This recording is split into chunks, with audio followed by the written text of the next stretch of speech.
Ha? Uy, bakit was live? Ha? Teka ha, bakit was live na ako doon? Team Supremo, hindi nyo na nakikita sa Facebook? Ay, bakit ganon? Bakit ganon? Able to start. Ay, nako, nawala nga siya. Okay, so ulitin ko ulit sa Facebook. Team Supremo, dito muna tayo sa ano sa TikTok.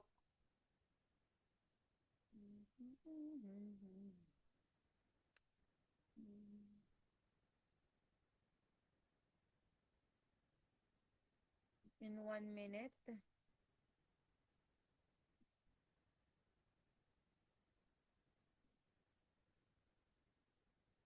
Set.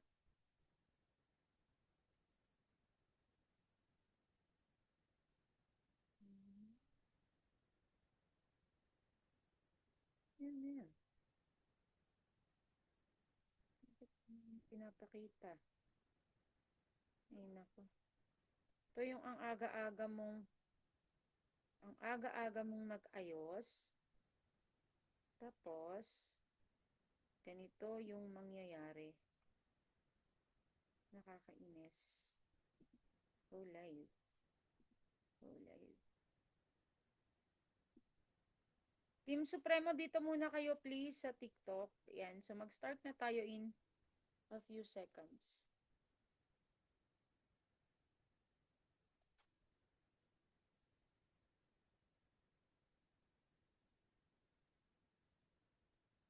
Okay. Wala pa rin ba? Bakit was live pa din? Teka lang ha. Ang aga-aga kong naka-prepare. 10 minutes ago pa.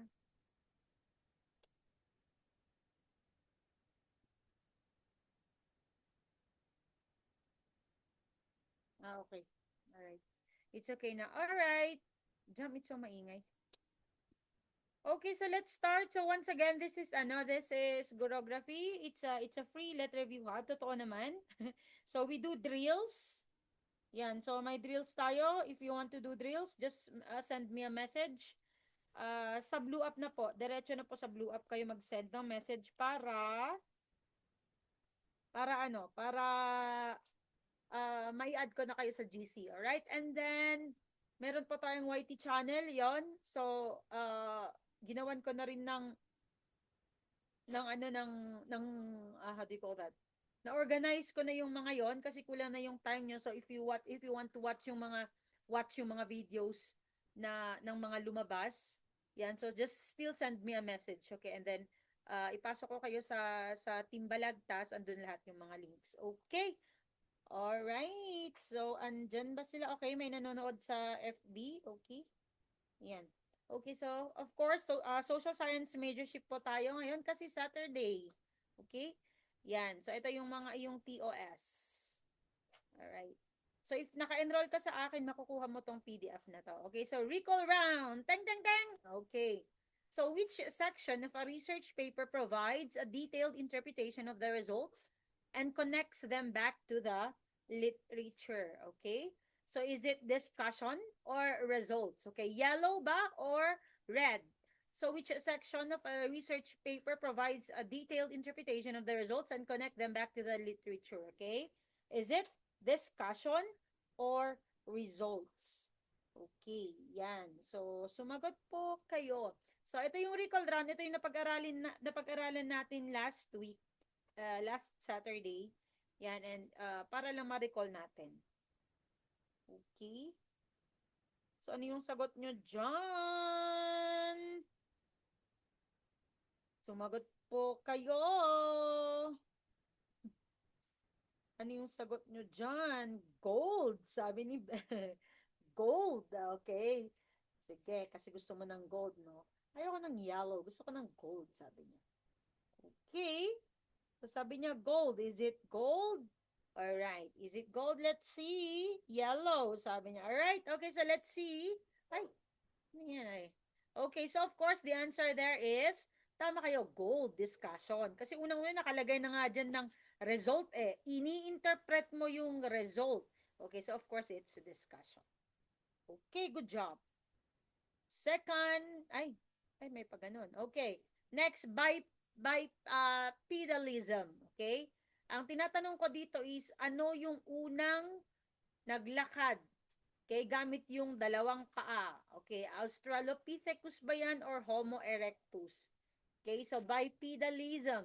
Okay, is it gold na Australopithecus or Homo erectus? Okay, so ano yung sagot nyo dyan?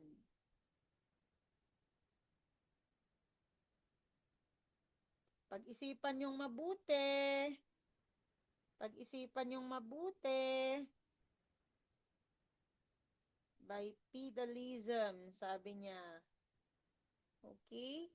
Australopithecus ba yan? Or Homo erectus? Yan. So, red, sabi ni Sir Alvin. Okay. Are you sure? Nalala ko yung mga ng mga, ano sabi niya? Nawala po ata live sa, ay, ngayon ko lang nabasa. Ata live. Oo, nawala, pero okay na, okay na. Okay? So, ano yung sagot nyo dyan? Alright, red pa din. Okay. Hindi kayo nakinig ka nung last time. 'Di ba? Ang 'di ba sabi ko, yung Homo erectus, yun yung upright man. Okay, kasi nga erectus means upright, 'di ba? Tas Homo means man, 'di ba? Pero nabanggit ko yung talagang unang naglakad using yung 2 feet is Australopithecus. Kaya lang kasi hindi siya masyadong upright kasi nga parehas pa rin yung length nung hands niya at saka yung legs niya. So para pa rin siyang ano, 'di ba? Para pa rin ano pa rin gorilla na gorilla pa din yung itsura niya. Okay? So yung una talagang naglakad, alalahanin natin is Australopithecus but it is not very upright. Okay? Mas upright yung Homo erectus kasi shorter na yung upper limbs niya. Okay? Alright.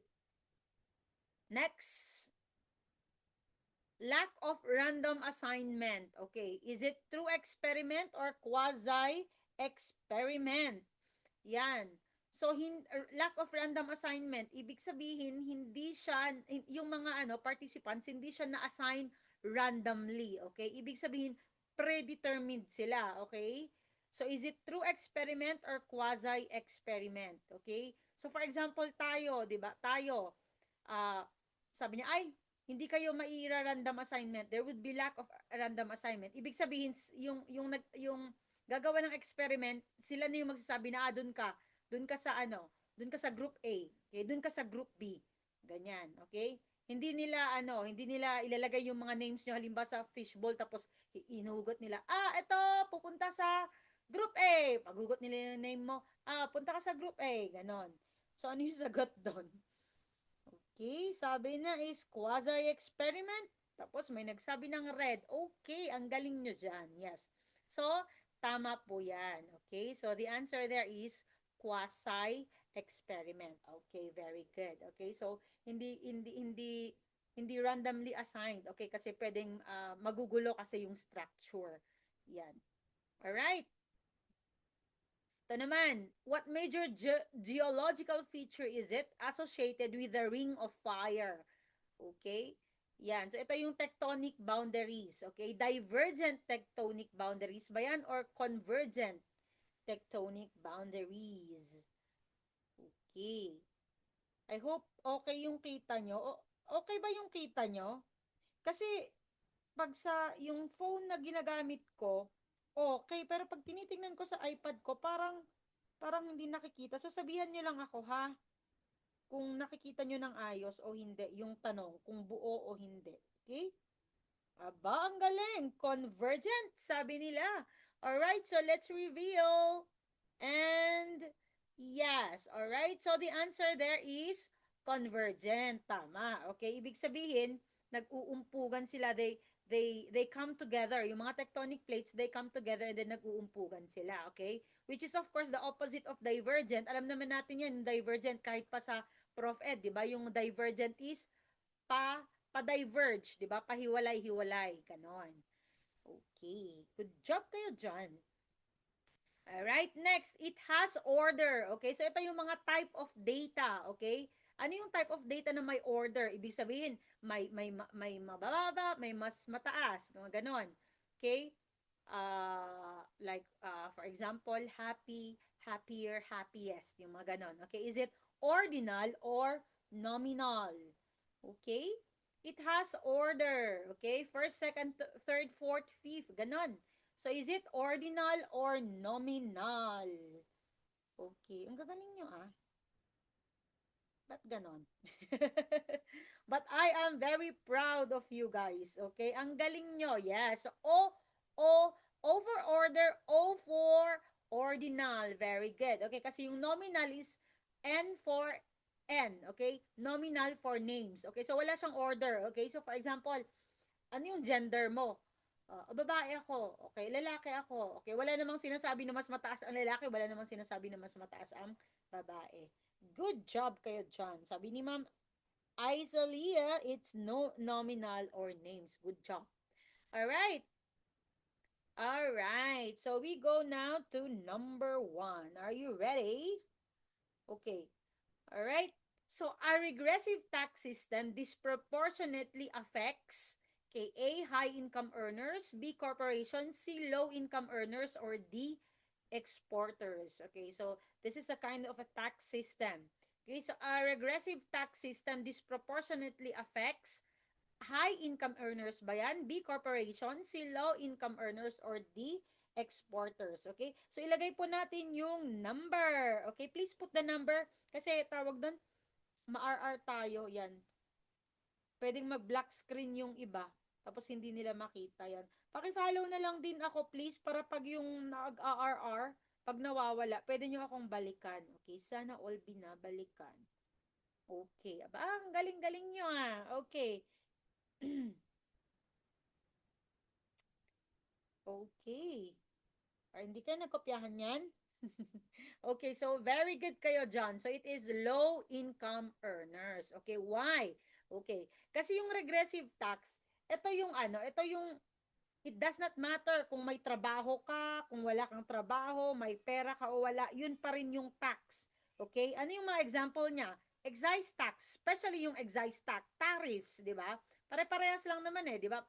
Halimbawa, pag sinabi ni alam mo yun, si father of taxation. Ayun, merong father of taxation daw ngayon eh, na senator. Okay, pag sinabi niya ang excise tax ng sugar ay piso.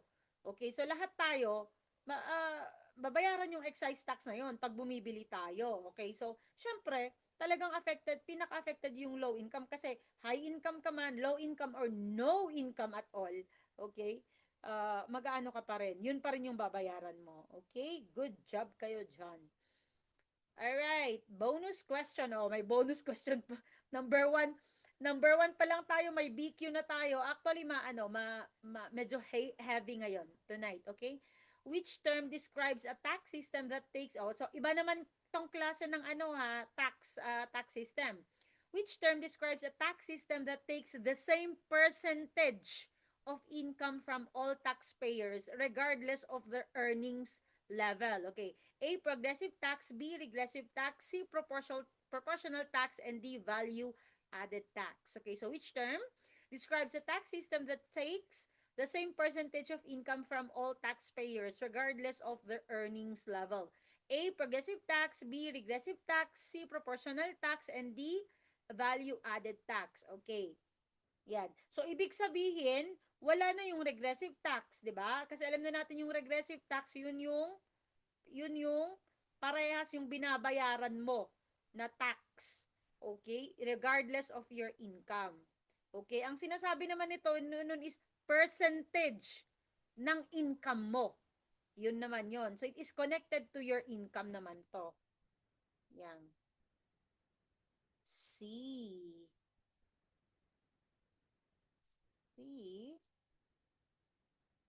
Si Ma'am Hana, bonus 1. Oh, ganyan. Okay, I like that.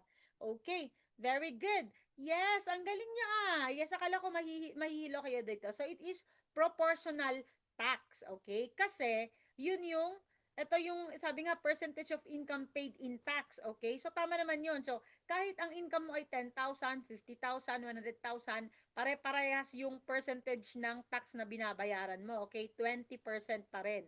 Yun yung sinasabi ng proportional tax. Okay. Good job kayo dyan. Alright. Next. Okay. So, i-explain ko na yung, ano ba yan? Bakit lagi nawawala? Alright. Okay. So, explain ko na yung tatlong types of taxes. Okay. So, alam na natin yung proportional tax, same percentage nung income mo. Okay, yun yun. Yung regressive tax naman is same tax rate. Okay, regardless of your income. So, hindi connected dun sa income mo yung regressive tax. Okay, yung progressive tax, ito naman yung maganda. Okay, so as tax rate increase, no, as income increases, tumataas din yung tax rate mo, which is good, 'di ba? Kasi very proportional siya, 'di ba? Yan. I hope naintindihan nyo. Ang taas na ng boses ko, no? Hindi, ano pa lang yan, number 2 pa lang tayo. Okay, ganyan. Ayan. So, hindi talaga ito yung tanong ko, okay? Pero, para maintindihan natin yung pinakatanong, umpisahan natin sa ganito, okay? So, what is a null hypothesis? Okay. So, a statement that there is no effect or no difference between groups being compared. Okay, or blue, a statement that there is a significant effect or difference between groups being compared. Okay, so is it red or blue? Yan. So, what is a null hypothesis? Sabi niya. So, 'di ba, before tayo na na gumawa ng experiment, 'di ba? Gumagawa tayo ng ng hypothesis, 'di ba? It's either null or alternative, 'di ba? So, ano yung null hypothesis? Sabi niya. Red, red, red, red, red, a statement that there is no effect or no difference between groups being compared, or a statement that there is a significant effect or difference between groups being compared. Okay, red, red, red, red, red. Ba't ganon? Ba't ang gagaling nyo? Okay, very good. Yeah, so the answer there is a statement that there is no effect or no difference between groups being compared. Jamo, they are fighting again. Okay. Yan. So, ang galing nyo. Okay. So, for example, 'di ba, gusto mong study yung effect ng panonood ng TV. Halimbawa sa amount of sleep. Okay, ganon. So, pag sabi mo null hypothesis, sabi mo ay walang effect nung panonood ng TV dun sa amount of sleep. Okay, yun yung meaning ng null hypothesis. Okay, ang galing-galing nyo. Pang board exam po ba to? Yes. Okay, let board exam po. Alright? Very good. Yan. So, alam na natin yung null hypothesis. Okay. Alright. So, ito naman. Yan. So, spiral tayo. Okay? Okay. So, in hypothesis testing, okay, ibig sabihin, tinetest mo na yung hypothesis. So, yung null hypothesis at alternative hypothesis, wala ka pang tinetest. Ngayon, itetest mo na siya. So, what do you call a situation where the null hypothesis is correct? A hypothesis correctly represents a reality, okay? Na yun talaga yung totoo. Meaning, wala talagang effect, okay? Is it false null hypothesis or true null hypothesis? Okay, yan. So, BQ2, in hypothesis testing, what do you call a situation where the null hypothesis correctly represents reality? Okay. Meaning there is truly no effect or difference. Okay. Is it false null hypothesis or true null hypothesis? Yan. Okay. So, for example, sabi mo, yung null hypothesis mo is, walang effect yung yung panonood ng TV sa amount of sleep mo. Okay? Tapos nung tinesting mo, ay totoo nga, walang ang effect. Parang gano'n. Totoo nga sa reality talaga nangyayari yan. So, ano yung tawag doon? Is it true null hypothesis or false null hypothesis? And most of you, or not most of you, okay? Lahat kayo, you answered blue. Okay. Galing nyo so far Okay. So far, perfect kayo. Okay. I'm so happy. Yeah. So, true null hypothesis, uh, truth equates correctness or accuracy. Okay, talaga naman. Okay. All right, very good kayo dyan. So, true null hypothesis. Hypothesis. Now, okay, so ito talaga yung question.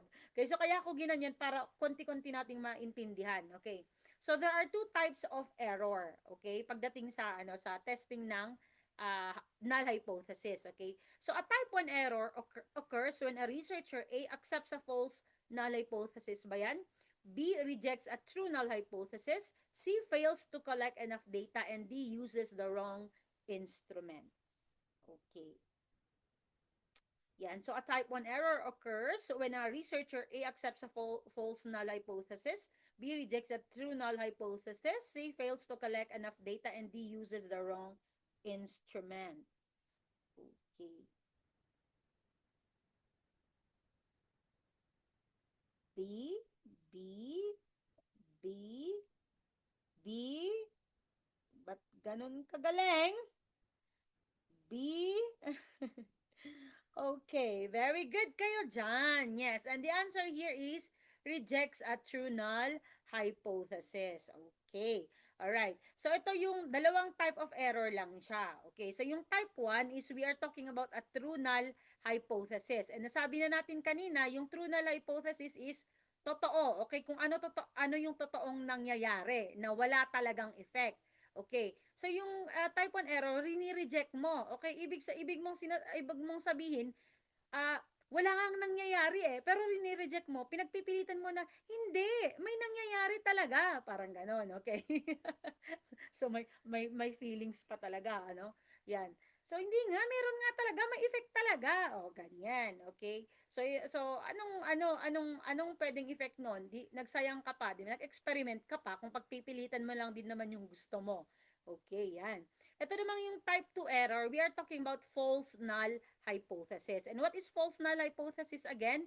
Is totoo talaga na walang effect, okay? Totoo talaga na walang effect. Okay? So ang ginagawa mo sa sa type 2 error is you fail to reject, okay? You fail to reject that there is really no difference, okay? Yan. So ibig sabihin, wala naman hindi naman talaga nag-effect. Okay. Ibig sabihin, it does not work, okay? Hindi talaga siya nag-effect. Pinipilit mo kasi reject mo nga siya eh, di ba? Yan. But ang nangyayari, ang totoo talaga is nag-work siya. So what happens? What happens if you do that? Okay? So you waste your time. You waste your opportunity, okay? Na magkaroon ng accurate, okay? Na accurate na result, okay? Yung research. Okay, so that's one type 1 and type 2 error. All right, number 3, GDP does not account for A cost of pollution, B investment, C consumer spending, and D net exports. Dapat legal dapat 'yan? Na letter C, but it's okay, okay? Yan, so legal transaction man yung letter C or consumer spending, it's okay. Okay pa rin yan, okay? So GDP does not account for A cost of pollution, B investment, C consumer spending, and D net exports. Yan.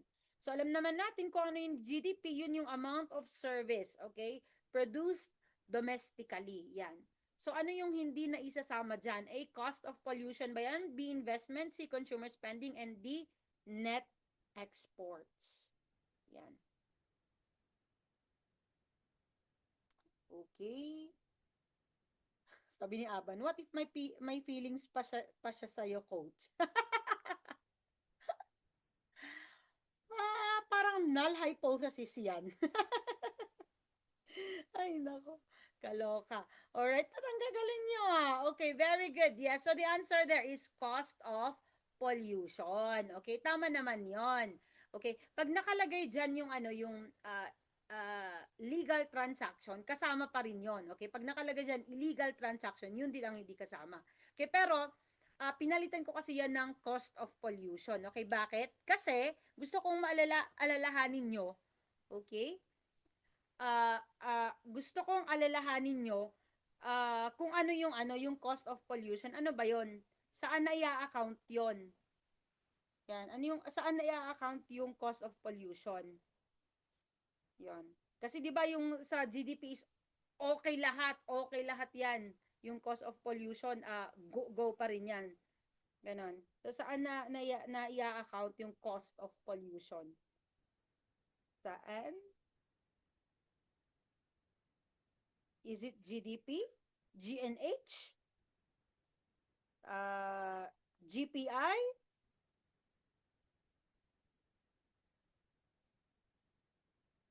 Aba, wala. Wala may gustong sumagot. Okay, so of course yung, 'di ba? Nabanggit ko last time is GPI, 'di ba? Yan. So na ima-minus doon sa GPI yung cost of pollution. All right. Number 4, the process of two cultures borrowing from each other. Okay, so ito nakakaano nga naman talaga to, okay? Nakaka how do you call that? Nakakalito, okay? So, ibig sabihin, ang sinasabi niya is they borrow from each other. A, mixed culture. B, enculturation. C, diffusion. And D, assimilation. Kaya may mga nagkamali dito sa quiz natin. Okay, so the process of two cultures borrowing from each other. A, mixed culture. B, enculturation. C, diffusion. And D, assimilation. Okay. Kasi 'di ba, ilang beses nating natakal yung diffusion, pero naka-focus lang tayo sa isang aspect niya. Okay? And your answer here is okay. Guys, sumagot kayo. 76 kayo 70 plus. Sumagot kayo guys. It's okay. This is libre. Okay? Kaya nga po ako nagpapalibre para kahit papaano, 'di ba? Kung ayaw niyo magbayad, okay, whatever your reason is, it's okay. Okay, para practice na niyo na rin to, guys. It's fine. Okay? Yan, okay. Ang galing nyo. Alright? Yeah, so the answer there is diffusion. Okay? Kasi, di ba ilang beses nating naaral yung diffusion? Yung diffusion is yung parang nag spread yung culture, di ba? So, parang yun lang yung tinitignan natin. Di ba? Hindi natin na it is borrowing from each other. Okay? But let's see muna. Okay? So, itong mixed culture, hindi to kasama. Okay? Ito lang is a state of whatever happened to the culture. Okay? So, hindi siya kasama. Alam naman natin yung social processes, 'di ba? Enculturation, diffusion, assimilation, amalgamation, accommodation, acculturation, yun lang yung mga social processes, integration, yun. And mind you guys, siguro ang lumabas na tanong dito is 2 to 3. Yan, 2 to 3 na questions ang lumabas about these social processes. Okay, pero linagay nila sa sitwasyon na parang mapapaisip ka bigla. And of course, couple with with time restraint, talagang parang kakabahan ka. Yan. Okay. So ito. So mali na yung A. Okay. Alam naman natin yung enculturation, you are learning your own culture. So wala kang binaro, okay? You are learning your own ganyan. Yung assimilation naman, alam naman natin yung assimilation is walang borrowing, okay? Kinain ng isang dominant culture, okay? So kahit alam mo, kahit hindi mo pala alam, kahit hindi mo pala alam na diffusion is there is a borrowing, pwede mo pa rin siyang ma zero in mo ba, 'di ba? Yung para yan, cancellation method. Okay, ganyan. Okay, pero totoo talaga na yung sa diffusion, 'di ba, nagi-spread. Okay, so ano yung silbi ng nagi-spread yung culture kung hindi mo binaborrow, 'di ba? Yun yung pinaka-sense nga no. Sabi ko, oo nga naman, 'di ba? And sometimes it's two-way. Okay, parang yung example natin sa diffusion noon sa isang mock question was yung spread ng Spanish. Okay, Spanish culture dito sa Pilipinas. Okay, so ang sagot niyan ay cultural diffusion. And then what happened to the sa nag-spread? Di na borrow natin, pero hindi lang tayo, 'di ba? Hindi lang tayo nag-borrow, marami ding binaro ang Spain from us. Ganon. Okay, ay nako, Diyos ko Lord, ang labo. Mas malabo pa sa feelings mo. Okay. Mga one, ay, tag doon.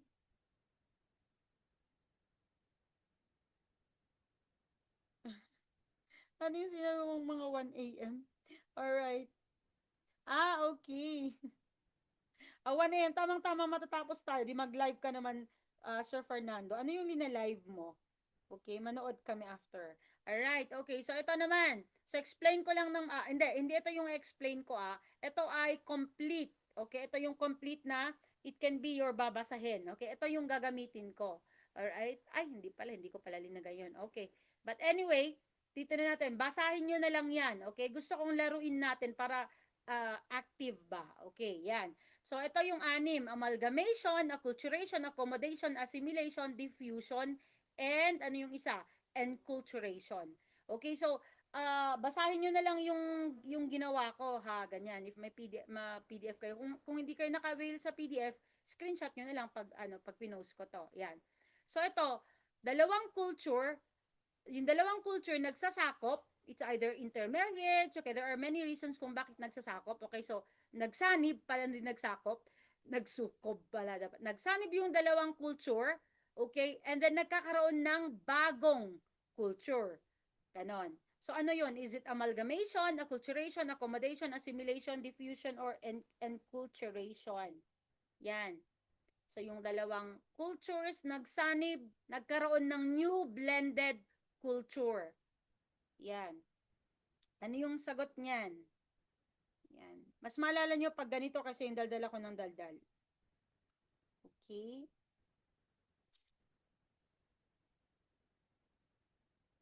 May maalala akong tanong ng SPLE. So, tatanungin ko sa inyo later. Alright. Guys, sumagot po kayo. It's okay. Alright? Mas maalala nyo to, promise.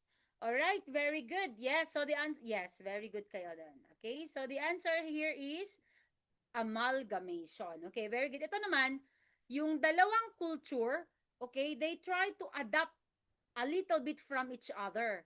Okay, pero they still keep their original culture. Okay, so ano naman yon? Okay, so may naiwan tayo, acculturation, accommodation, assimilation, diffusion, or enculturation. Yan. So you adapt some, mga konti lang, and then but you keep your own. Yan.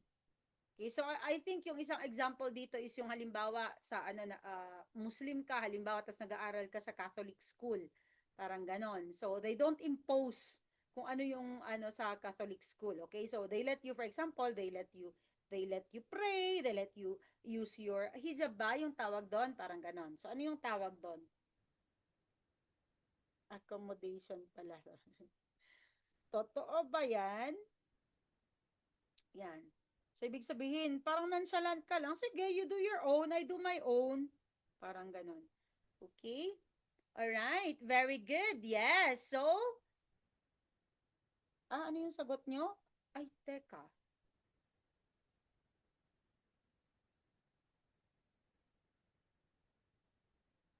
Okay, alright. Teka lang ha. No borrowing. Okay, the answer here is acculturation, guys. Okay? Acculturation. Yes, tama. Yes, acculturation to. Alright? Hindi accommodation. Okay? So, acculturation kasi you keep your original. Okay? Alright. Yeah. So, nonchalant kayo dyan. Alright? So, you adapt some. Okay? Yun yung key differences nila. Okay? So, it is acculturation. Okay? So, tama po ako. Okay. Yes, you are tama. Okay, tama. Acculturation. Alright? Yes. Okay, ngayon naman. Ay, eto naman, two cultures, nasabi ko na kanina. Okay, two cultures, usually isang dominant. Okay, usually kung sino yung nakatira doon. Okay, or kung sino yung mas madami doon. Alright? So, yung dominant, kakainin niya lahat. Okay? Kung ano yung culture na yun ang mananaig. Okay? And then you lose your original. Okay? So, ano yon? Wrong spelling wrong. Char! Kasi lagi kayong tama eh. Ayan. Yan. Wrong spelling wrong. Joke. Alright, very good kayo dyan. Yes. So the answer there is assimilation. Okay.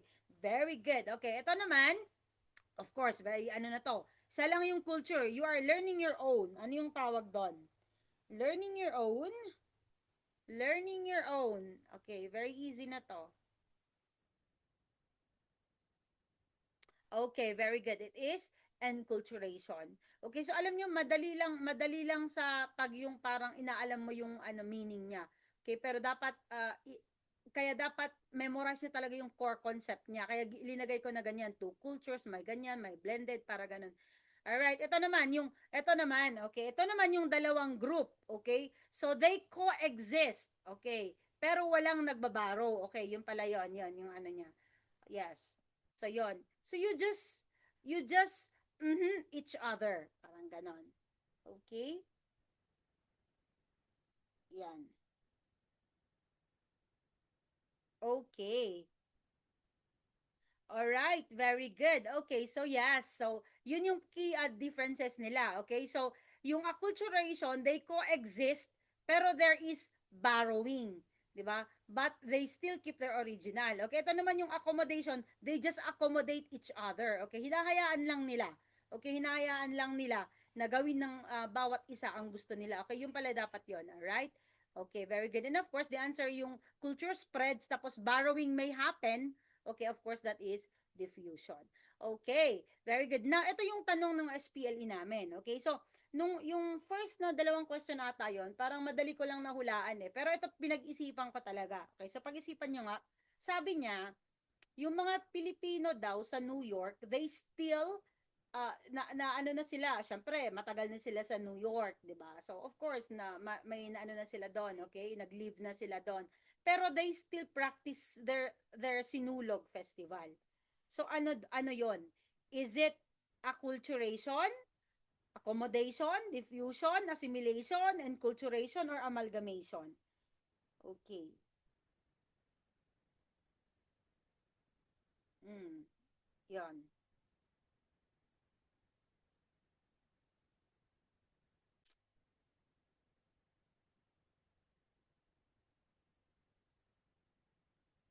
Okay, very good. Yes. So ako din, alright? So ako din, ang sagot ko niyan ay acculturation.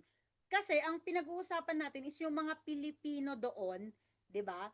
Na of course, I'm pretty sure they borrowed already some of the culture dun sa Amerika, pero still they practice their own. Kaya that is why acculturation. Pero kapag ang sinasabi nila is yung mga Amerikano, sige nga, yung mga Amerikano is hinahayaan nila yung mga Pilipino na mag-celebrate ng Sinulog Festival. Ano 'yon? Is it acculturation or ano? Yan. Sige nga, ano yung sagot nyo doon? Kung ang sabi nila, the Americans in New York let the Filipinos celebrate Sinulog Festival. So, ano yung tawag doon? Is it still acculturation? Is it still acculturation?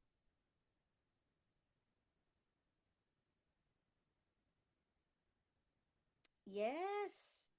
Okay, perfect talaga kayo yan. Yes, so it is accommodation. So 'di ba, parang kailangan mo talagang i-analyze yung pagkatanong, 'di ba? Yan. So hindi basta-basta na ay ito ganyan na yung sagot, ganyan. Okay? So depende talaga. Okay, depende talaga sa kung paano yung pagkatanong. Pero hindi ka pa rin mahilo kung kuhang-kuha mo na yung core concept niya, yung memoryado mo na ba, okay? Ganyan. Ang galing-galing nyo. Alright. Ito naman, number 5. Yan. So, ito madali lang to guys. Okay, tingnan ko lang kung yung ano ba, yung parang, nung nakita ko kasi to, napaka-wordy niya. 'Di ba? Napaka-wordy niya. Pero actually, napaka-easy lang yung gusto niyang sabihin. Alright? So, hindi ko naman sinasabi pala napaka-easy, but of course, pag batak ka na, alam mo na ito. Okay? So, a sociologist analyzes rising economic inequality in 2025, arguing that society is shaped by power struggles between dominant and marginalized group competing for limited resources. Okay, so which sociological theory best explains this perspective? A. Functionalism. B. Social interactionism. C. Conflict theory. And D. Structuralism. Ang dami pala talagang tanong about sa ano, ito yung mga different ways kung paano na shape yung isang society, 'di ba? Ang daming tanong, iba yung pagkasabi, ibang-iba or binaliktad pero sa iba ibang-iba pero andun pa rin kay yung mga keywords doon. All right? Yan, so sabi ni Aban. Okay, you are very good. Yeah, so the answer there is conflict theory, okay? 'Di ba? Napag-usapan na natin yung kay Karl Marx, 'di ba? Yung sinasabi niya na nasa-shape yung society because of a power struggle. Okay, yan. Yan. So, andyan nga, power struggle, tapos may dominant, may marginalized, di ba? Tapos may economic inequality, Yan, okay. So alam ko kung batak na kayo sa sa review, alam ko na alam niyo lahat tong apat, okay, na napaka-basic nito. Okay, pero ipaalala ko lang sa inyo, okay? Ipaalala sa iyo. Sabi niya, basta power struggles, conflict theory po. You are very good there. Okay, yan. So, functionalism. Okay. So, function. Okay, function. Ang sinasabi niya na is, di ba yung society natin, maraming ano yan, may maraming mga institution, may education, may church, may family, di ba, may government, yan yung ano niya. So, ang sinasabi ng functionalism is, they should function. They should do their own function. Okay?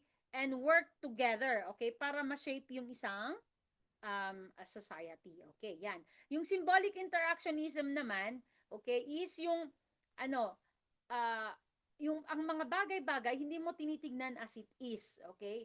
Ang mga bagay-bagay tinitignan mo as symbols, as a symbol, okay, that represents something. It's either bigger or just represent something, okay? So for example, sabi niya, a teacher smile. Okay, so pag nakita mo yung smile, pag sinasabi mong symbolic interactionism, linalagyan mo ng meaning. Okay, yung smile niya. Okay, so syempre, alam mo, pag nag-smile, depende yan sa bagay, depende sa smile. Pero nakita mo na genuine yung smile niya. Okay, so ano yung meaning nun? Okay, ano yung sinisimbolize nun? Sinisimbolize niya na, mabait tong teacher na to, or, okay daw yung ginawa ko. Yan, depende sa context. Okay, but that is the meaning of that. Alright, yan. So, conflict theory, nasabi na natin. And structuralism, okay? So, ang sinasabi lang ng structuralism is, everything we do, okay, is based on, on a structure. Okay? It could be a hidden structure or sistema. Okay? So, ang sinasabi niya dito is language rules influence how people think and communicate. Tama naman, okay? 'Di ba kasi halimbawa, for example, sabihin ko, this is an apple, okay? Yan. So, hindi ako yung gumawa ng rule na this is an apple na mauna yung this, tapos susunod yung is, 'di ba? Hindi kasi meron talaga tayong sistema sa language na ginagamit. Okay? Hindi ko gawa-gawa 'yon, okay? Yan, yung sinasabi ng structuralism. There is a system or structure that we pattern our behavior. Okay? Ganyan. Uh-huh. Next. Number 6. Facets of blank personality of a people may explain the paradox. Before, napag-usapan na natin kung ano yung paradox. Okay? So that the Philippines is rated by Transparency International as one of the most corrupt in Asia, and yet 80% of its population profess the Catholic religion. A, political, B, cultural, C, ideological, or D, economic. Okay. So, 'di ba meron tayong meron tayong tanong din na ganito na ano yung sinasabi ng Transparency International na dahilan ng corruption, 'di ba? So meron pala silang ginawang ganyang tanong. 'Di ba? So totoo talaga na minsan iniikot-ikot lang ng or they move forward, okay? Yan. So ano yung sagot? Yan. So hinahanap mo lang yung paradox, okay?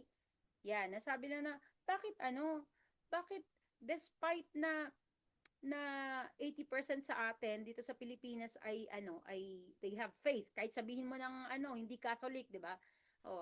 They have faith, pero nagkakaroon but we are still one of the most corrupt. Anong paradox 'yon? Okay? And yes, of course, the answer there is very good, cultural. Okay? Kasi ano ba yung tinutukoy talaga actually natin? Yung values natin. And values is part of our culture. Okay? Kasi may mga values tayo na hindi tugma doon sa inaaral natin, okay? Or yung reiterate ng religion, okay? For example, ang religion sinasabi niya, dapat may integrity ka, 'di ba? Pero yung culture kasi natin, merong pakikisama, utang na nga loob, ganyan. So, parang ang hirap mong panindigan yung sinasabi ng ating religious belief na na na honesty, yung tinuturo na honesty. Kasi nga meron tayong culture na ganon, right? Na nakakaapekto. Okay? Number 7. The Code of Ethics of Professional Teachers provides that a teacher has the right and duty to determine the academic marks and the promotion of learners. Okay, what is the obligation of the teacher in relation to the aforementioned right as mandated in the Education Act of 1982? A. Refrain from making deductions in students' scholastic ratings for acts not of poor scholarship. B. Refrain from discriminating high and low. Grabe yung arko doon, parang rasya na. High and low achievers in the classes she handles. C. Refrain from inflicting corporal punishment and make it a basic for deductions in scholastic ratings. Or D. Refrain from segregating the fast and slow learners for convenience in rating them. Okay, so kahaba-haba man yung tanong, pero actually andun yung sagot andun sa tanong. 'Di ba? Ganyan. So ganyan yung gawin niyo sa actual. Okay? So kung halimbawa parang feeling niyo punong-puno na yung utak niyo kasi nangyayari talaga 'yun eh kasi ang hahaba ng tanong. Maghanap kayo ng clue words dun sa tanong. Okay? Okay, kasi may nagkamali pa dito sa ating quiz. Okay, so very good kayo dyan. Alright. So, ang hinahanap dyan is academic marks. Okay, so ang sinasabi niya is, ang teacher meron siyang right and duty. Okay, to determine the academic marks. Okay, so tingnan nyo dito. Letter B, discriminating high and low achievers. Okay, wala na, ang pinag-usapan talaga is academic marks. To inflicting corporal punishment, wala pa rin yan. Wala na siya sa STEM. Okay? Refrain from segregating the fast and slow learners for convenience in rating them. Okay? So ito yung isang nakabudol, napansin ko, ito yung nakabudol sa iba. Wala pa rin kinalaman ng segregation ng fast and slow learners kasi ang sinasabi niya is yung pag-determine mo ng academic marks, meaning kung ano yung i-grade mo. Okay? So of course, ang sinasabi niya is totoo naman. Okay? You refrain from making deduction in students' scholastic ratings for acts not of poor scholarship. Okay? So hindi ang sinasabi niya is hindi ka pwedeng magdeduct ng points. Halimbawa, hindi mo lang feel yung estudyante, 'di ba? So it is not about scholarship 'yon, 'di ba? So may ay ayoko talaga or ayaw mo yung damit niya today. Ay -1 ka, hindi pwede yung ganun. Okay? Yan. So ito, ayan, so lagi ko nababanggit to ha, so hopefully okay, is na-memorize niya to, yung Education Act of 1982, marami na tayong nakuha dyan, di ba? Yung mga rights of parents, right of teachers, di ba? Yung mga ganon. Okay, yan. So, nakalagay doon, okay, sa Section 16, Batas Pambansa bilang 232, Education Act of 1982. Okay, so nakalagay dyan, number 5 is, refrain from making deductions in students' scholastic ratings for acts that are clearly not manifestations of poor scholarships. Alright, almost verbatim. Number 8, Japan's Meiji Restoration is best interpreted as A rejection of Western influence, B, a feudal revival, C, strategic modernization to resist colonization, or D, a socialist revolution. Okay. Sa Meiji Restoration, okay, yan. May restoration na nangyayari. Okay, yan. So, positive ba yan? Or negative pag may restoration. Okay? Yan. So, is it a rejection of Western influence? B, a feudal revival? C, strategic modernization to resist colonization? Or letter A socialist revolution. Okay, tingnan ko nga. Ang galing-galing nyo. Alright, very good. So, pag Meiji Restoration, syempre positive yan. So, alam mo na a rejection of Western influence. Okay? Hindi. So, pwede mong pagpilian tong B and C. Okay? But no, okay, no na, nung natapos na yung feudalism, okay, sa Japan is walang significant, okay, walang significant action to revive feudalism, okay? But and then your answer there is letter C. Okay. Yan. So actually mali pa rin talaga yung letter A kasi dun sa during sa Meiji Restoration, 'di ba? Nabanggit natin yung Edo Restoration, ay yung Edo, 'di ba? Yun yung Sakoku, naalala niyo na napag-usapan natin yun, yung Sakoku, yung parang ire-reject nila yung western colonization. Tapos ang pumalit doon is yung Meiji Restoration. Yan. So, ibig sabihin yung kung yung ginawa ng Edo tapos nagkaroon ng restoration, ibig sabihin nung Meiji may ginawa silang kabaliktaran doon sa gawain ng Edo. Okay, yan. So, yes, tama yun. Yung strategic modernization to resist colonization. So, ang ginawa nila, inaccept nila ang Western influence. Pero ginawa nila doon kasi may pakay sila. And what is it? Okay, para ma-resist yung colonization. Yan. Okay, kasi nabasa ko pala na during Edo, okay, so 'di ba yung sa Koku, yung ayaw na, ay nako, ayaw na nating magkaroon ng western influence, okay? Pero kahit ganun yung nangyari, meron at meron pa din. Okay? Linagay ko dito yung Perry Expedition. Okay? So ito talaga yung parang nag-endanger doon sa Sakoku. Kasi kahit na inaayawan ng Japan, itong Perry Expedition, they tried to encroach. Yan. Okay. Ito. So, the Meiji Restoration came after the Edo period. Okay? Yan, yung Tokugawa Shogunate. Okay? So, sino yung leader? Who was the leader of the Tokugawa Shogunate that was ousted, okay, during the Meiji Restoration? Okay, A. Yoshinobu, B. Mutsuhito, C. Showa, and D. Kobun. Okay, so gawa-gawa ko lang yung tanong na to. Okay? Yan. So sino yung kumbaga sino na yung pinakalas, 'di ba, na Tokugawa or emperor ng Edo period? Yoshinobu ba yan? Yoshinobu yung mga sagot nila. Sabi ni Sir Nor, A? Sabi mo. A ba yan? Okay, alright. Okay, very good kayo dyan. Yes, so inalis ko na nga yung emperor na nakalagay dyan. Okay, ang galing pa rin nyo. Okay, so it is Yoshinobu. Okay, kasi yung si Meiji, okay, itong si Meiji, ito na yung naging, nung inoust niya si Yoshinobu, siya na yung naging, how do you call that? Siya na yung naging emperor, okay? Mali ito yung emperor Showa, hindi. Kasi ang longest reigning is, alam natin, si uh, Hirohito, di ba? Yan. Si Kobun, siya yung shortest reigning Japanese. Okay, yan. Hindi ko na-check pala to kanina. Alright. Number 9. Ito yung mali yung na-input ko, guys. Iba yung mali yung na-input ko. Yan. So, the number of days which an enrolled bill becomes a law. A, 30 days, B, 60 days, C, 90 days, and D, 120. So, mali yung na-input ko sa ating quiz. Yan. Yes po, yes. Inayos ko na. Yan. Kasi kaya gusto ko yung TV kasi pag hinahawakan, pag lumalabas yung kamay ko doon nagfo-focus yung 'di ba? Iba yung fino-focusan. Okay? Yan. The number of days which an enrolled bill becomes a law. A, 30 days, B, 60 days, C, 90 days, and D, 120 days. Okay. So, ang galing pa rin, no? Kasi ito connection dun sa pinag-usapan natin last time, di ba? Yan. 30 days yung una kong sagot sa quiz. Alright. Okay. Okay, tama naman yon. Tama yon. Nagkamali lang yung na-input. Okay? Kasi madulingin talaga ako. Ay, yung anliliit kasi, anliliit ng naduduling ako. Okay? So, the answer there is 30 days. Tama naman yon. Okay, ngayon, alright, so before ko explain, last time na pag-usapan natin yung 3 kinds of vetoes nung na meron sa president. Okay, so kung maalala nyo, meron bang pocket veto ang Pilipinas? Meron ba? Yan.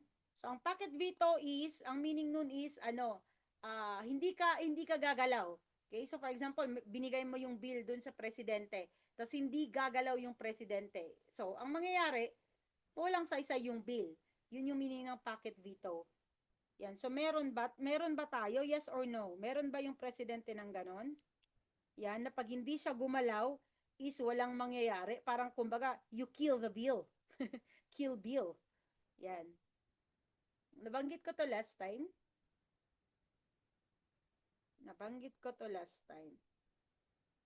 Okay, very good. Yes. So, this is connected here. Yeah. So, wala tayong pocket veto. Walang pocket veto yung presidente. Kasi, di ba nga, ang pag hindi gumalaw yung presidente, okay, it is yung bill, it lapses into law. Nagiging law siya. Okay? And that is why the answer there is 30 days. Okay, yan. So, yung enrolled bill, lahat naman yan magiging enrolled bill. Okay? So, ang enrolled bill lang is, lang yun yung, kumbaga yung yung final bill, okay, yung final bill na oh wala nang okay na lahat, natapos na yung first reading, second reading, third reading, ayos na lahat yung mga stipulations, yun ang ibig sabihin ng enrolled bill. Okay, yan. Nakasign na yung yung House of the Representative, yung leader ng House of the Representative, leader nung uh, Senate. Okay, yan. Number 10. Which of the following is not a key element of transformative learning according to Mezirow? A. Critical reflection. B. Self-awareness. C. Memorization. Or D. Teaching for transformation. Yan. So, which of the following is not a key element of transformative learning according to Mezirow? A. Critical reflection. B. Self-awareness. C. Memorization. And D. Teaching for transformation. Okay, yan.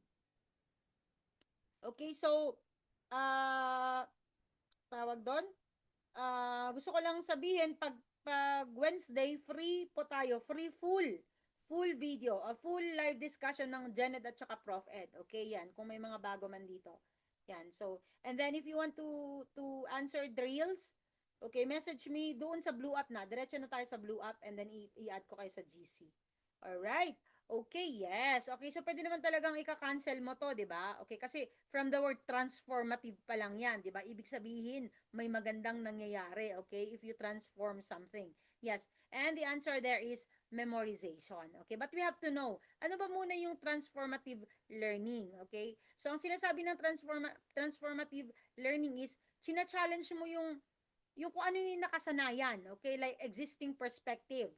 Okay, yan. So, for example, ang nakasanayan natin ngayon is, ano ba? Nakasanayan natin ngayon ay tumanaw ng utang na loob. Okay, yung mga ganon. So, you are trying to challenge that. Nag-exist na perspective. Yan, china-challenge mo. And then, how do you do that? Okay, how do you do that? Siyempre, kailangan mo talaga ng self-reflection, di ba? Of course, napaka-importante. Bakit? May mga ganon, may deeper analysis. Okay, and that is why, tama naman yung critical reflection, tama na, dapat self-aware ka kung ano yung nangyayari, di ba? Yan. And of course, teaching for transformation, yun yung magiging result niya. Alright. And of course, the answer there would be memorization. Okay, anong memorize mo dun? Di ba? Definition ng utang na loob, ganon. Alright. Number 11. There are 3 fundamental human rights according to the Universal Declaration of Human Rights. These are A. Life, security, and self-development. B. Life, economy, and self-development. C. Life, dignity, and security. And D. Life, liberty, and security. Okay. Yan. So, one time nabanggit ko din to, hindi ko lang malala kung ano yung tanong na yan. Okay, so linagyan natin ng mnemonics. Yan, so I just forgot. Okay, so ano yon?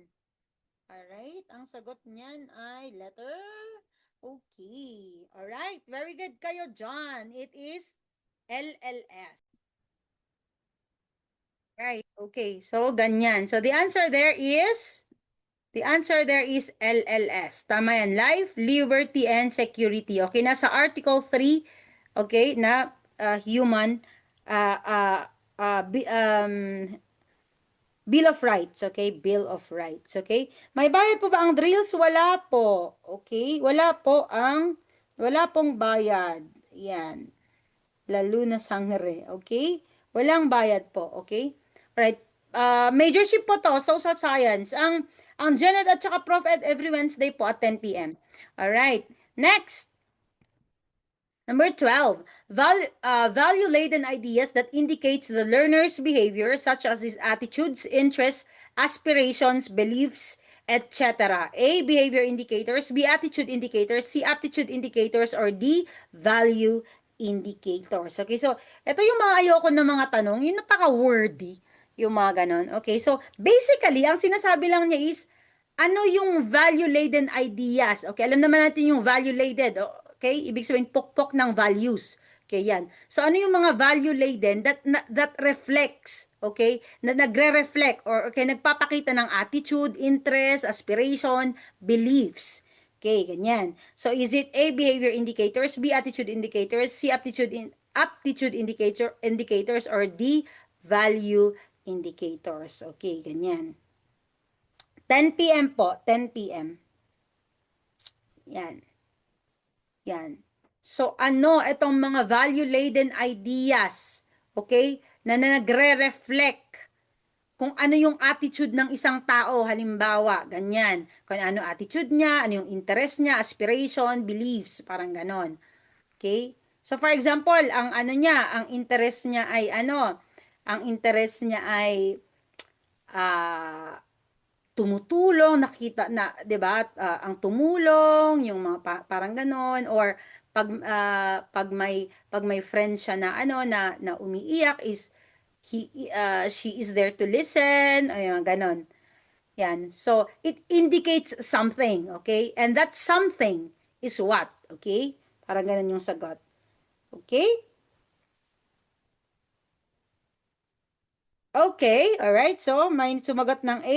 Okay, so ang sagot po niyan ay okay. So of course, value indicators. Okay, so parang yung kinento ko ay yung kinento ko kanina, 'di ba? Halimbawa, nakikita mo yung friend mo, 'di ba, na ano na yun nga, matulungin, parang ganon. Okay? Ano yung value niya doon? Ang value na doon is compassionate siya. Yung parang ganon or nakikisama. Okay? So ano ba yung mga yon? They are values. Okay? Yun yung ibig niyang sabihin. Alright. So ito, yung behavior indicator is ano yung observable. Okay? Yung nakikita mo. Okay? So ano yung rine-reflect ng behavior? Okay? Parang ganon. Alright, ito naman yung attitude. Siyempre, ano yung rine-reflect ng attitude? Okay? So for example, ang sabi nga niya dito is a student smiling and actively participating in mathematics. Okay, yan, mathematics class. Yan. So, ano yung rine-reflect noon? Ano yung rine-reflect niya? Positive attitude. Yan. Yung aptitude and indicators, it's about ability. Okay, yan. So sabi niya, pag halimbawa ang indicator mo is aptitude indicator, kung meron kang skills, nakikita mo yan sa kung gaano ka kabilis okay makaaral ng isang skill. Okay, that's the meaning of that. All right. Number 13, which of the following states the right to human dignity? Okay? Yan. A. Property ownership. B. Honor and reputation. C. Fair trial. And D. Political independence. So, which of the following states the right to human dignity? A. Property ownership. B. Honor and reputation. C. Fair trial. And D. Political independence. Okay. Yan. So, basically, sabi niya, kung rinerespeto mo ang human dignity, okay, is ano din ang rinerespeto mo, parang ganon, 'di ba? Parang parallel sila, okay? Kung halimbawa naman is wala kang respeto sa human dignity, ano din yung winawasak mo? Parang ganon yung tanong. Of course, and your answer there is correct. Okay? So the answer there is honor and reputation. Yon. Dati, hindi ko gets yung tanong na to, totoo. Dati, ano yung ibig sabihin niyan? Parang ganon. Okay? Kaya parang nagdalawang isip ako sa fair trial pa talaga. Okay? So nung trinay ko nang intindihin ko ano yung ibig sabihin ng tanong. All right? And it's talaga honor and reputation. Kasi pag ano ba yung tinalipandas, tama ba yun? Pag tinalipandas mo yung isang ng human dignity, it is equivalent also sa pagtatalipandas mo dun sa honor and reputation ng isang tao. Alright? Okay, number 14. Article 14, section of the 1987 Philippine Constitution mandates that the state shall protect and promote the right of all citizens to quality education at all levels and shall take appropriate steps to make such education accessible to all. Okay? So, ang EFA, di ba, is education for all. So, which of the goals of EFA 215 aims to achieve the above-mentioned constitutional mandate? A. Universal completion of the full cycle of basic education schooling with satisfactory achievement levels by all at every grade or year. B. Universal completion of primary education with satisfactory achievement levels at each grade level. C. Universal completion of secondary education with satisfactory achievement level at every year level. And D. Universal elimination of dropouts and repetition by all at every grade or year including satisfactory achievement level. Okay, so feeling ko naman, 'di ba? Ang haba-haba ng tanong, 'di ba? Pero andun na talaga yung sagot, okay? Yan. Ang galing nyo. Parang perfect ata kayo ngayon. Alright? So, the answer there is letter A. Kasi sabi na nga niya, di ba? At all levels.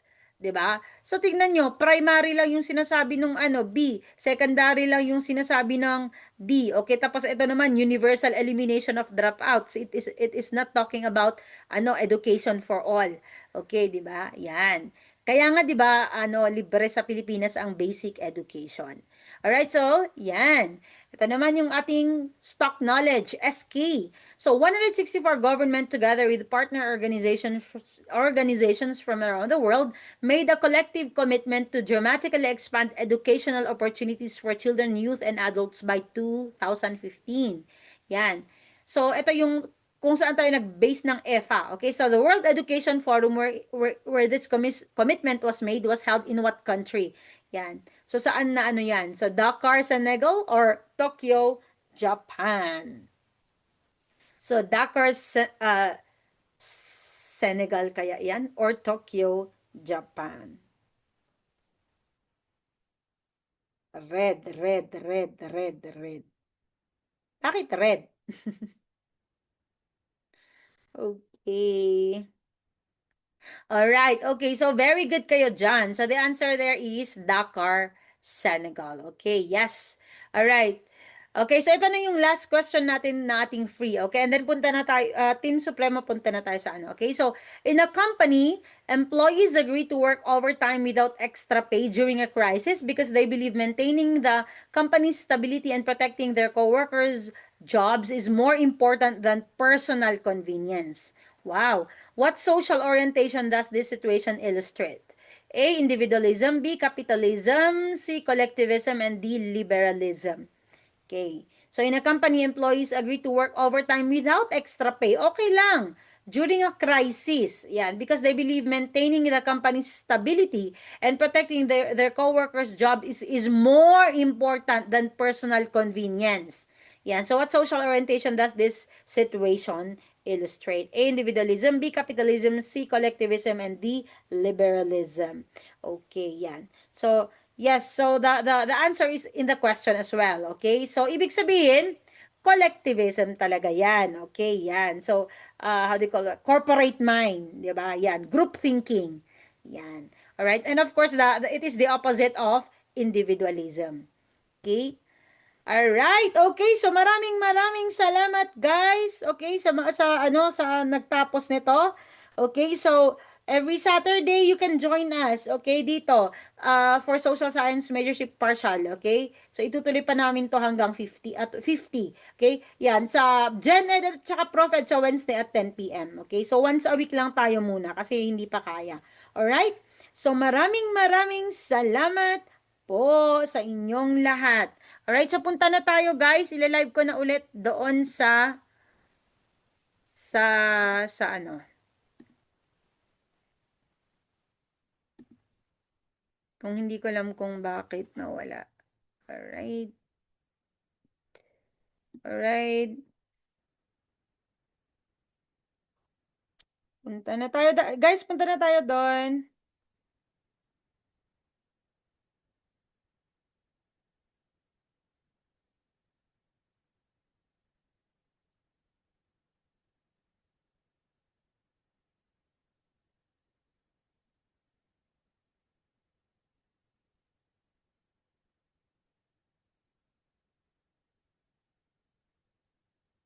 Na, na, na, na.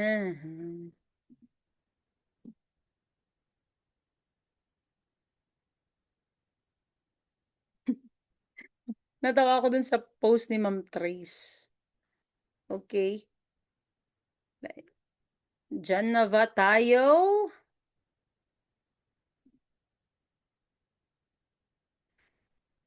Okay. Andyan na ba tayo?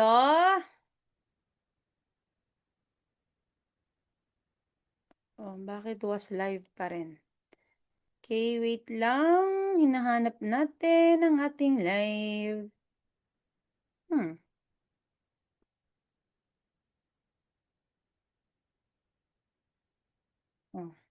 Dapat meron na ah.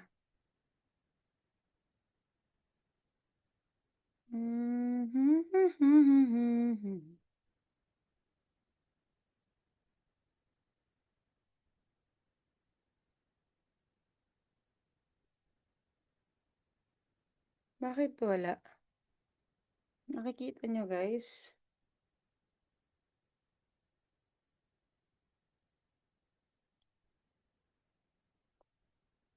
Nga nga.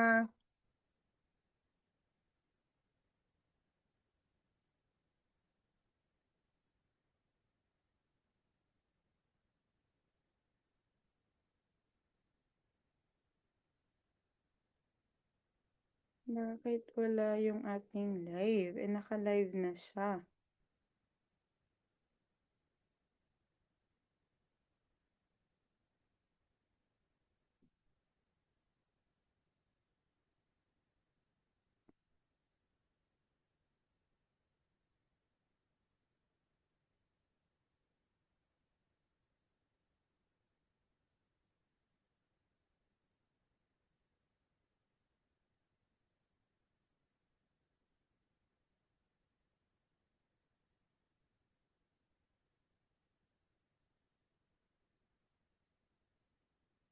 Hmm.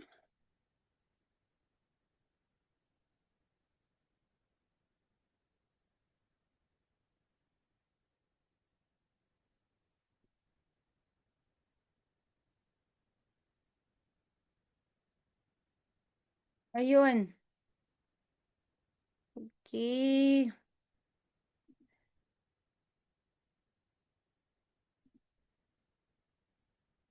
Ayun. Okay. Alright, so we go to number 16. Kasi hindi kasi lumabas sa phone ko. Yan.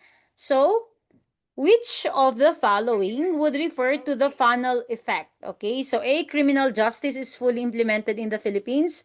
B, very few criminal would be caught and be punished. C, every criminal would be caught and be punished. D, all crimes are under the same criminal justice. Okay, so grabe no? Para nung tinignan ko to, sabi ko, totoo ba to? Okay, kasi this is a term na para maglo-lawyer ka na, no? Kaya ganun talaga kalalim yung ating majorship. Okay? So, which of the following you would refer to the funnel effect? A, criminal justice is fully implemented in the Philippines. B, very few criminal would be caught and be punished. C, every criminal would be caught and be punished. And D, all crimes are under the same criminal justice. Okay, yan. So, imagine niyo na lang yung funnel. Okay, yan. So, ano yung sagot nyo dyan? Ano yung sagot nyo dyan? Hmm? Ano yung funnel effect? Okay, yan. Saan na kayo, ah? Hala, bakit ganun?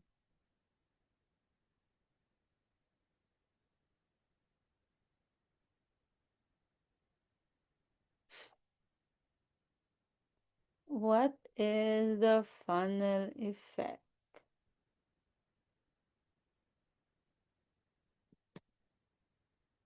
Wala akong nakikita. Ano ang sagot ninyo?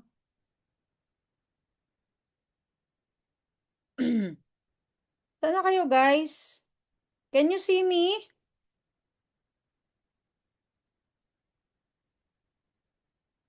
Bakit ganun yung nakikita? Sobrang late ba? Parang sobrang late, no?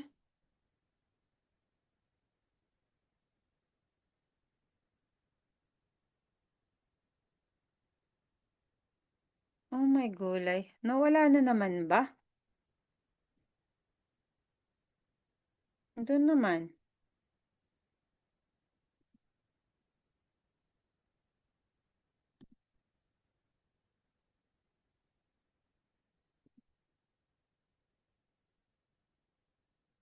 Nakikita nyo ba, guys?